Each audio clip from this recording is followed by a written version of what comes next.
اللہ الرحمن الرحیم۔ حضور صلی اللہ علیہ وسلم نے امارت طلب کرنے سے بچنے کے لیے وصیت فرمائی۔ حضور صلی اللہ علیہ وسلم نے کہا، اے ابو ذر، میں تجھے کمزور خیال کرتا ہوں اور میں تیرے لیے وہ چیز پسند کرتا ہوں جو اپنے لیے پسند کرتا ہوں۔ تو ہرگز امیر نہ بننا، یعنی حاکم نہ بننا، چاہے تجھے 2 آدمیوں کا امیر بننا ہو، اور نہ ہی کبھی یتیم کے مال کا ولی بننا۔ اور دوسری سند کے ساتھ یہ الفاظ مروی ہیں، اے ابو ذر، بے شک تو کمزور ہے اور یہ امارت امانت ہے، اور قیامت کے دن یہ رسوائی اور ندامت کا سبب ہے، لیکن اس شخص کے لیے نہیں جس نے اس کو کما حقہ لیا اور اس پر جو حقوق عائد ہوتے ہیں وہ اس نے ادا کیے۔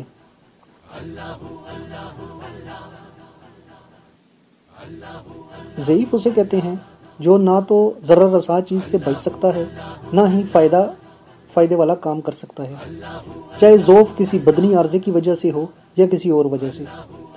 یہ کہا گیا ہے کہ ابو ذر رضی اللہ تعالیٰ عنہ جسمانی طور پر کمزور تھے، یا پھر ان کا ضعف ان کے قبیلے کے کمزور ہونے کی وجہ سے تھا۔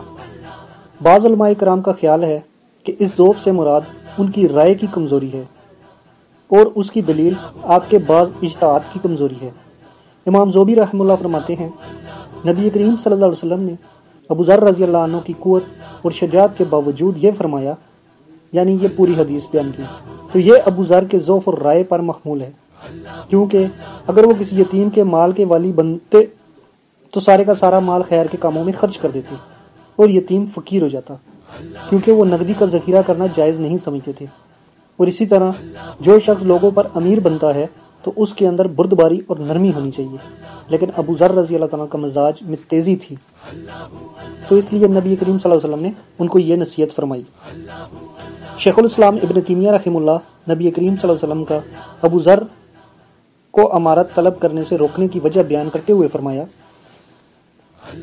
ابو ذر رضی اللہ تعالیٰ کے اصدق الناس ہونے سے یہ بات ثابت نہیں ہوتی کہ وہ دوسرے سے افضل بھی تھے۔ بعض ابو ذر رضی اللہ کے ایک ضعیف مومن تھے، جس طرح صحیح مسلم میں ہے، نبی کریم صلی اللہ علیہ وسلم نے فرمایا، قوی مومن بہتر ہے اور ضعیف مومن کی نسبت اللہ کے ہاں زیادہ محبوب، اور ہر ایک میں ہی بلائی موجود ہے۔ اہل شورا قوی مومن تھے اور ابو ذر رضی اللہ عنہ اور ان جیسے دوسرے صحابہ کمزور مومنین میں سے تھے، پس عثمان، علی، عبد الرحمن بن عوف رضی اللہ عنہ جیسے صالح مومن خلافت کے لائق تھے، اور ابو ذر رضی اللہ تعالیٰ اور ان جیسے صحابہ سے افضل تھے۔ رواه مسلم۔ شیخ خالد فرماتے ہیں، امام زوبی رحمہ اللہ اور امام ابن تیمیہ رحمہ اللہ کی مراد یہ نہیں کہ ابو ذر رضی اللہ تعالیٰ ہر پہلو سے ضعیف تھے، کیونکہ وہ بہت سے امور میں قوی تھے۔ آپ رضی اللہ عنہ شجاع، صبور، زاہد، مجاہد، صادق تھے، اور دین کے بارے میں کسی کی ملامت گری کی ملامت کی پرواہ نہیں کرتے تھے، اور یہ صفات قوت اور کمال پر دلالت کرتی ہیں۔ لیکن آپ کا ضعف ایسا تھا جس کی وجہ سے آپ میں خلافت کا بوجھ اٹھانے کی صلاحیت نہیں تھی، اس وجہ سے آپ کو نبی کریم صلی اللہ علیہ وسلم نے خلافت سے دور رہنے اور سوال نہ کرنے کا حکم دیا۔ امام نووی رحمہ اللہ اس حدیث کی شرح میں فرماتے ہیں، ولایت سے اجتناب یہ حدیث میں بہت بڑی اصل ہے، خاص طور پر ان لوگوں کے لیے جو ولایت کے حقوق ادا کرنے سے قاصر ہیں۔ حدیث میں جو رسوائی اور ندامت کا ذکر ہے تو یہ اس شخص کے لیے ہے جو اس کا اہل نہ ہو، یا وہ اہل تو تھا لیکن اس نے عدل نہ کیا۔ ایسے شخص کو اللہ تعالیٰ قیامت کے دن ذلیل اور رسوا کر دے گا، اور وہ اپنی کمیوں پر نادم ہوگا۔ لیکن وہ شخص جو امارت کا اہل ہو، اس میں عدل بھی کرے، تو اس کے لیے بہت بڑی خصلتیں ہیں، اور اس بارے میں بہت سی حدیث وارد ہوئی ہیں۔ جن 7 قسم کے لوگوں کو اللہ پاک قیامت کے دن اپنے سائے کے نیچے رکھے گا، ان میں سے ایک عادل امیر بھی ہوگا۔ رواه البخاری۔ اسی طرح ایک اور حدیث میں ہے، عدل کرنے والا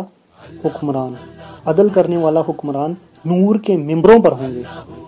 رواه المسلم۔